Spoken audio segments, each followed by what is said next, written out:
осының соңы қалай болар екен деп қорқам. Бұл қазақтың қайсы бір қызының ер көзінде дейсің? Бәрінің басы ноқталы. Жәкем, анау тұрған көлік енді сіздің шаруаңызға жегіледі. Мұнау сізге өкімет салып беретін үлкен үйдің жобасы. Бұл газетке шыққан өлеңнің ақысы. Гонорар деген осы. А бұның бәрі не үшін? Мұның бәрі партия үшін.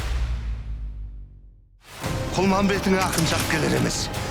11 ақынды жеңіп, билеп төстеп отыр. Егер оны жеңсең, атағың айға кетті дей бер. Хотим в Москву отправить во главе с делегацией Джамбыла Джабаева. А что, если он прямо в Москве выдаст, что ему в голову взбредет? Тогда сам будет виноват.